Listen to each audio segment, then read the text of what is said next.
Hello friends, welcome back my YouTube channel ज्ञान bio. तो friends, आज हम डिस्कस करेंगे स्टेम के बारे में and modification of stem. Stem modify क्यों होते हैं हम ये भी जानेंगे। ठीक है, बात करते हैं स्टेम पर। स्टेम क्या होता है? देखिए, सीड या एम्ब्रे होता है तो उसमें क्या है, टू रीजन होते हैं, प्रीम्यूल्स एंड रेडिकल्स। तो फ्रेंड्स, होता क्या है, रेडिकल से तो रूट से राइज हो जाती है, बट जो प्रीम्यूल रीजन है उससे क्या होता है, स्टेम रिलीज होती है ना। जैसे देखिए, यहाँ पर ये एक सीड दे रखा है, यहाँ पे एक ये प्लूमिन रीजन है, यहाँ पे ये रेडिकल रीजन है। रीजन का मतलब एरिया।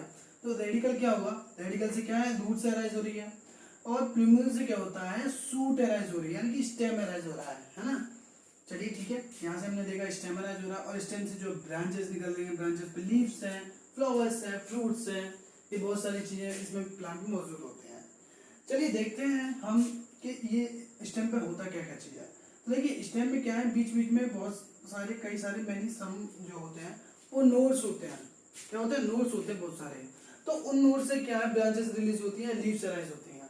ठीक है, और उसी नोड्स के पास क्या है, बर्ड्स भी निकलती है, जिसे हम बोलते हैं क्या, axillary bud and lateral bird. यहाँ पे ये नोड है, यहाँ से जो ब्रांच निकल रही है वहां पे ये क्या, बर्ड भी होते हैं। ठीक है, बर्ड जो कांटे होते हैं, कांटे भी बोलते हैं, यहाँ पे ये भी कह सकते हैं कि ये एक नई ब्रांच भी निकालती है। ठीक है, अच्छा, एक्सिलरी बर्ड और लेटरल बर्ड हम इसको बोलते हैं, यहाँ से नोड होता है ना, ये लेटरली निकलती है। लेटरल का मतलब समझते हैं, चौड़ाई। लेटरल ग्रोथ का मतलब, जैसे लेटरल का मतलब होता है चौड़ाई में वृद्धि करना, है ना। अच्छा देखिए, इसमें क्या होता है, एपिकल एक और बर्ड होती है हमारी, एपिकल बर्ड, जो कि टॉप पे पाई जाती है, जो कि क्या करती है, टॉप के ब्रांचेस को रिलीज करती है। यहाँ पे टॉप में क्या, फ्लावर्स रिलीज होते हैं, और टॉप में ब्रांचेस जो रिलीज होंगी वो क्या है, एपिकल बर्ड रिलीज करती है। ठीक है, एपिकल बर्ड को हम टर्मिनल बर्ड भी बोलते हैं। ये नोड्स होते हैं बीच बीच में स्टेम में। अच्छा, दो नोड्स के बीच की डिस्टेंस को, यानी कि एक नोड ये रहा और एक नोड ये रहा, तो टू नोड्स के बीच की डिस्टेंस को हम क्या बोलते हैं, इंटर नोड बोलते हैं, है ना। इसमें कई सारे फ्लावर्स भी हैं और फ्रूट्स भी होते हैं। तो ये था आपका स्टेम के बारे में, और स्टेम के बारे में कुछ आपकी डेफिनेशंस भी हैं, ये भी जानते हैं, की पॉइंट भी। तो arises from removal of embryo, कहने का मतलब ये है कि जो अराइजेस होता है स्टेम, वो किससे होता है, प्रिम्यूल से। ठीक है, सेकंड पार्ट देखिए इसका, सेकंड चीज, node and internode found at stem. Stem में क्या पाए जाते हैं, नोड एंड इंटरनोड। ठीक है, इसके बारे में मैंने आपको बता दिया। इसका कलर देखिए, कलर किसका, स्टेम का। अच्छा, यंग जो एज होगी, युवा अवस्था इसकी, वो ग्रीन कलर का होगा, बट जो ओल्ड हो जाएगी इसकी, ओल्ड एज यानी कि बुढ़ापा आ जाएगा, तो ये क्या हो जाएगा, डार्क ब्राउन, या फिर बूढ़ी, बूढ़ी होता है लकड़ी वाला कलर जिसे हम बोलते हैं, और या फिर डार्क ब्राउन, ये इसका कलर हो जाएंगे। बात करते हैं फ्रेंड्स फंक्शन की। फंक्शन देखिए, फंक्शन में क्या है, conduction of water, minerals and photosynthesis. देखिए, रूट्स का फंक्शन होता है वाटर एंड मिनरल्स को एब्जॉर्ब करना ग्राउंड से, बट स्टेम क्या करता है, स्टेम जो रूट्स ने मिनरल्स और वाटर्स को एब्जॉर्ब किया है, स्टेम क्या करता है, उस मिनरल्स और वाटर्स को पूरे प्लांट में फैलाता है। फैलाने का मतलब कंडक्शन करना, है ना, ट्रांसपोर्टेशन करना। समझ में आ रही है। तो यानी कि रूट्स ने जो वाटर ग्राउंड से एब्जॉर्ब किया था, स्टेम ने क्या किया, उसी वाटर को पूरे प्लांट में फैला दिया या पहुंचा दिया। ठीक है, तो देखिए क्या क्या पहुंचा है, conduction of water, minerals and photosynthesis.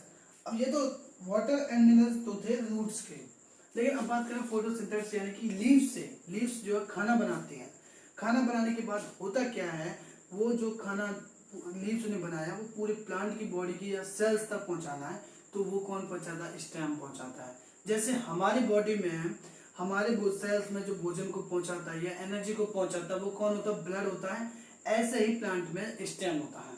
ठीक है, स्टेम का फंक्शन देखिए, conduction of water, minerals and photosynthesis. ये समझ में आया फोटोसिंथेसिस। चलिए ठीक है, अब देखिए अगला है फंक्शन इसका, सपोर्ट ऑफ प्लांट, यानी कि प्लांट को सपोर्ट देते हैं कौन, स्टेम। मजबूती देते हैं प्लांट को टिकने के लिए, कहीं गिर ना जाए, ये सारी चीजें स्टेम जो है प्लांट को देते हैं। और देखिए स्टोरेज ऑफ फूड, खाने को स्टोर करते हैं, है ना, संचरण करते हैं, एकत्रित करते हैं, कौन, स्टेम। ये हम पढ़ेंगे मॉडिफिकेशन ऑफ स्टेम में। चलिए देखते हैं मॉडिफिकेशन ऑफ स्टेम को हम पढ़ते हैं। मॉडिफिकेशन ऑफ स्टेम जो है 3 टाइप में पढ़ते हैं हम। एक होता है अंडरग्राउंड, यानी कि जमीन के अंदर जो भी स्टेम मौजूद होंगे, मॉडिफाई होकर के जो स्टेम है वो मॉडिफाई होकर के होंगे, तो उनको हम क्या कहेंगे, अंडरग्राउंड स्टेम बोलेंगे।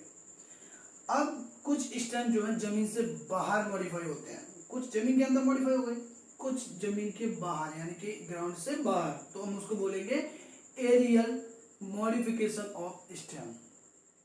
लेकिन कुछ इनके बीच में भी होते हैं, यानी कि कुछ एरिया में और कुछ ग्राउंड में, तो उसको हम बोलेंगे क्या, subaerial modification of plant, या sorry sub modification of stem. ठीक है, चलिए हम सबसे पहले देखते हैं अंडरग्राउंड मॉडिफिकेशन, यानी कि इसका बेसिस क्या, स्टोरेज ऑफ फूड। अंडरग्राउंड जो मॉडिफिकेशन होगा वो स्टेम वो क्या करेगा, फूड को स्टोर करेगा। जैसे पोटैटो में, क्या पोटैटो में इसमें क्या है, ट्यूबर, राइजोम, बल्ब और कॉर्म, हमें ये चार चीज पढ़ेगी, चार क्लासेस पढ़ेंगे। जैसे ट्यूबर आता है, ट्यूबर में क्या पोटैटो आता है, तो ये ट्यूबर का मतलब होता है जो फ्लैशी होगा, फ्लैशी पार्ट होगा, और फ्लैशी में ठीक है वो क्या आएगा, पोटैटो होगा। ये पोटैटो से क्या लीव्स अराइज होगी, यहाँ पे ये रूट्स अराइज होगी।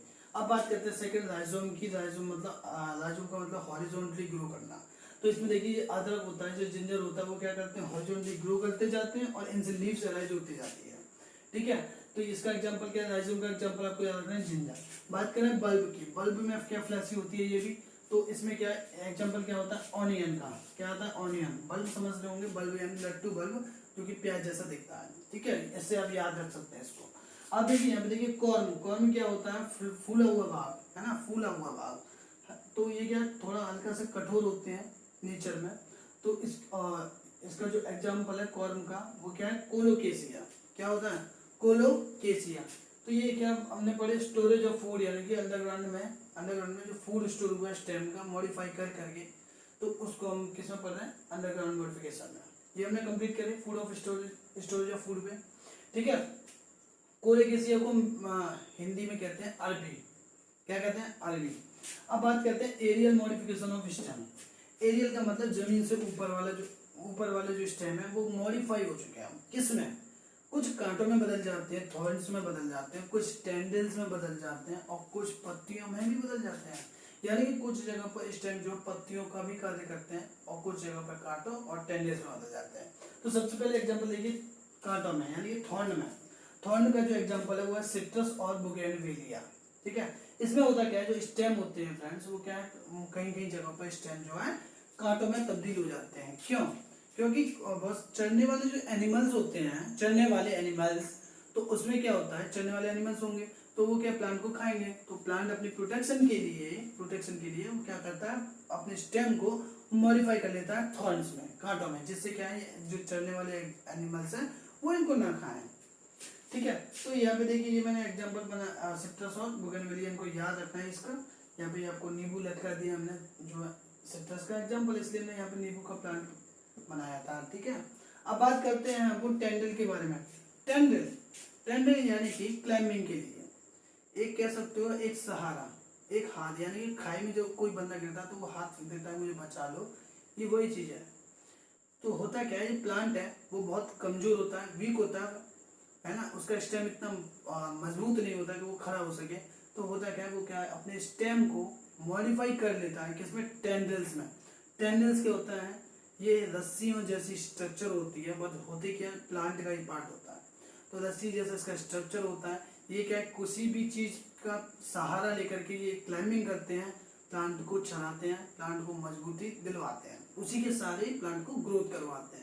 कौन, टेंडल। ठीक है, तो स्टेम जो है टेंडल्स में भी मॉडिफाई हो जाते हैं। बात करें स्टेम जो है फाइलोक्लेट्स में मॉडिफाई हो गया है। तो फाइलोक्लेट का मतलब होता है फ्रेंड्स पत्ती है। फाइलो का जो टर्म का मीन्स है पत्ती, लीव्स। तो इसमें क्यों मॉडिफाई हुआ, ये देखिए डेजर्ट जो एरिया होते हैं, रेगिस्तान वाले जो एरिया में, उसमें क्या होता है फ्रेंड्स, वाटर लेवल जो है बहुत कम होता है ग्राउंड में। तो फिर क्या होता है, इन प्लांट का जो है देखिए सन निकलेगा तो प्लांट से भाई वाटर तो निकलेगा प्लांट से, यानी कि वेपोराइजेशन तो होगा। तो इस प्रोसेस को रोकने के लिए होता क्या, प्लांट जो है अपने स्टेम को पत्तियों में कन्वर्ट कर लेता है। क्यों करता है, क्योंकि अगर पत्तियां वहां पर मौजूद होंगी, तो अगर पत्तियां होंगी ज्यादा, तो भाई पत्तियां ज्यादा है तो फिर क्या, पत्तियों में क्या होता है, स्टोमाटा होता है। स्टोमाटा से गैसेस एक्सचेंज भी होता है और क्या होता है, वाटर भी लॉस होता है। तो देखिए जितना ज्यादा गर्मी पड़ेगी उतना ज्यादा वाटर लॉस होगा। आसपास के एरिया में वाटर है नहीं, तो प्लांट से क्या वाटर रिलीज हो जाएगा, वाटर प्लांट से ज्यादा रिलीज होगा तो प्लांट की डेथ हो जाएगी। तो इस कंडीशन में क्या करते हैं, वहां पर ये प्लांट जो है अपने पत्तियों को ही हटा देते हैं, पत्तियों को वो कांटों में बदल लेते हैं और स्टेम को पत्ती में बदल देते हैं। कहने का मतलब यह स्टेम जो है फोटोसिंथेसिस करने लगता है बट वाटर लॉस नहीं करता। यानी कि स्टेम क्या करता है, फोटोसिंथेसिस जरूर करेगा पत्ती की तरह, लेकिन वाटर लॉस नहीं करेगा। तो इससे क्या होता है कि वाटर लॉस नहीं करेगा तो प्लांट का जो वाटर लॉस नहीं होगा तो प्लांट की डेथ नहीं होगी। ठीक है, तो ये चीज समझ में आई। इसके एग्जांपल है ओपनसिया और यूफोर्बिया। ओपनसिया में देखिए ये अब फ्लैट होते हैं, ये ऐसा फ्लैट होता है ना, ये जो हैंड है वो ऐसा फ्लैट दिख रहा है, तो ऐसे कलर की ऐसे होता है इनका शेप। और इसमें जो कांटे कांटे आपको दिख रहे हैं ये लीव्स होती हैं। क्या होती है, लीव्स। अच्छा, यूफोर्बिया में क्या होता है, फ्लैसी सिलेंड्रिकल, यानी कि ये फ्लैसी होगा, फ्लेक्सिबल होगा और सिलेंड्रिकल शेप इसका होगा। किसके लिए मॉडिफाई हुआ, फॉर फोटोसिंथेसिस के लिए। कौन, स्टेम। ठीक है, अब देखिए sub aerial modification of stem. सब मतलब आधा, एरियल मतलब ऊपर, है ना, जमीन से ऊपर, तो आधा ऊपर आधा नीचे। चलिए ठीक है, स्टेम मॉडिफाई हो गई, आधा ऊपर भी रहेंगे आधे जमीन के नीचे भी रहेंगे। तो वो कौन कौन से हैं, देखिए 4 हैं, रनर, ऑफसेट, स्टोलन और सकर। रनर का मतलब दौड़ते हैं, हॉरिजॉन्टली दौड़ेंगे। ठीक है, तो इसमें क्या होगा, ये मान के चलिए ये ग्रासेस का प्लांट है। ग्रास आपने देखी होगी, वैसे ये ग्रास है नहीं, लेकिन मैंने एक आपको समझाने के लिए डायग्राम बनाया। तो इसमें क्या होगा, एक ग्रास से क्या होगा कि ये बीच में इनके यहाँ पे यहाँ से जो ब्रांच, ये जो नया प्लांट है, मान लीजिए ये प्लांट है, तो इसमें क्या होगा, यहाँ पे नोड्स होती है। तो नोड से क्या है, ब्रांच निकलेगी, आधा जमीन में आधा ऊपर हल्की सी। तो इससे क्या होगा, दूसरा जो जहाँ पर ये ब्रांच खत्म होगी उससे एक नया प्लांट अराइज होगा। फिर जो नया प्लांट अराइज होगा उसके नोड से ब्रांच निकलेगी, और उसके नोड से ब्रांच निकल के फिर वो एक नया प्लांट, नई एक घास अराइज करेगा। तो ऐसे ही आपने देखा होगा, इसी प्रकार से पार्कों में जो कई सारी घास उत्पन्न हो जाती है ना। तो वो इसी का एग्जाम्पल है, किसका, रनर का। रनर का जो एग्जाम्पल है वो देखिए, एग्जाम्पल में ग्रास और स्ट्रॉबेरी। अच्छा, सेकंड देखिए ऑफसेट। ऑफसेट भी ठीक रनर की तरह, बट ये ग्राउंड में होता है, यानी कि जमीन पर होता है, और ये पानी में होता है, एक्वाटिक होता है। ठीक है, एक्वाटिक होता है। तो ये क्या होता है, प्लांट से ये एक, मान के चलिए एक छोटा सा प्लांट है, पौधा है, तो इसके नोड से क्या होगा, एक नई ब्रांच रिलीज होगी, और ये ब्रांच यहाँ खत्म हो जाएगी, वहां से एक छोटा सा पौधा अरेंज हो जाएगा। ऐसा ही चलता रहेगा। सेकंड पौधा है वो फिर थर्ड पौधे को अरेंज करेगा, और थर्ड जो है फोर्थ को, ऐसे ही चलता रहता है। तो ये एक्वाटिक में होती है, है ना, इसीलिए हम इसको ऑफसेट बोलते हैं। इसके जो एग्जांपल है वो पिस्टिया और एकॉर्निया होते हैं। देखिए यहाँ से जो प्लांट जो अरेंज होता है, प्लांट से जो ब्रांच निकलती है, स्टेम निकलता है, स्टेम रिलीज होता है, उसको बोलते हैं नोड। क्या बोलते हैं, नोड। और जहाँ पे एंड होता है और नया प्लांट अरेंज होता है उसको भी हम नोड बोलते हैं। लेकिन इन दोनों के बीच के पार्ट को हम क्या बोलते हैं, इंटरनोड। क्या बोलते हैं, इंटरनोड। ठीक है, ये चीज समझ गए ऑप्शन की। बात करते हैं स्टोलोन की। स्टोलोन में भी ऐसा ही प्रोसेस कुछ ऐसा होता है, बट इसमें क्या होता है, इसमें जो हॉरिजॉन्टली ग्रो करते हैं, लेकिन इसमें एक कर्व बनाकर ग्रो करते हैं। यानी कि यहाँ निकलेंगे, यहाँ से बेस से निकलेंगे और ऊपर जाएंगे, फिर नीचे आ जाएंगे, जहाँ नीचे आएंगे वहां से एक नया प्लांट अरेंज होगा, है ना। कौन निकल रहा है यहाँ पे, स्टेम मॉडिफाई किसमें हो गई, यहाँ पर जो है ब्रांच में, है ना, ब्रांच में। तो देखिए स्टेम ने क्या किया, एक नया पौधा यहाँ से नोड से स्टेम निकला, ब्रांच निकली, और उसने एक नया पौधा अराइज कर दिया। ठीक है, चलिए ठीक है, ये तो हमने समझा। यहाँ पे नया पौधा जो अराइज होगा वहाँ पे भी नोड होगा, पुराना पौधा यहाँ से अराइज हुआ वहाँ पे भी नोड होगा, और इन दोनों के बीच का जो पार्ट होगा उसे हम इंटरनोड बोलते हैं। ये भी समझ में आया। इसका एग्जाम्पल भी आप याद रखिए, मिंट और जैस्मिन। देखिए रनर में और इसमें केवल यही अंतर है कि इसमें जो यहाँ से जो ब्रांच होती है वो मिडिल पार्ट से ऊपर उठी हुई होती है। ठीक है, अब बात करते हैं फ्रेंड्स, लास्ट चैप्टर रह गया है सकर। सकर का मतलब होता है सकिंग करना, यानी कि चूसना। ठीक है, ये वहां से ये टर्म लिया गया है, सकिंग करना। तो देखिए सकर में क्या होता है, ये बनाना का प्लांट है, तो इसमें क्या है, इसके बेस से एक न्यू बनाना का प्लांट अराइज होगा। तो होता क्या है, बट इस प्लांट की, इस वाले जो बनाना प्लांट है जो न्यू वाला है, इसके जो रूट्स फूट्स नहीं होंगे, तो ये क्या करेगा, जो पुराना वाला जो बनाना का प्लांट है उसी के ही फूल को ये सकिंग करता रहेगा। तो इसीलिए हम उसको बोलते हैं सकर प्लांट। ठीक है, इसका जो एग्जांपल है वो है बनाना, पाइनएप्पल, और ये आपका क्राइसैंथेमम। क्या, क्राइसैंथेमम। ये चीज समझ में आ रही है ना आपको। सकर में क्या होता है, ये जो बनाना वाला जो प्लांट है पहले वाला, ये क्या करता है, अपने बेस से एक ब्रांच रिलीज करता है और वो नया प्लांट में कन्वर्ट हो जाता है। ठीक है, तो लेकिन जो नया प्लांट है वो क्या करता है, पहले वाले प्लांट से ही सकिंग करता रहता है फूड को, तो इसी को हम बोलते हैं सकर। ठीक है, तो उम्मीद करता हूँ आपको पसंद आया होगा। अगर पसंद आए तो प्लीज वीडियो को लाइक करना, कमेंट करना।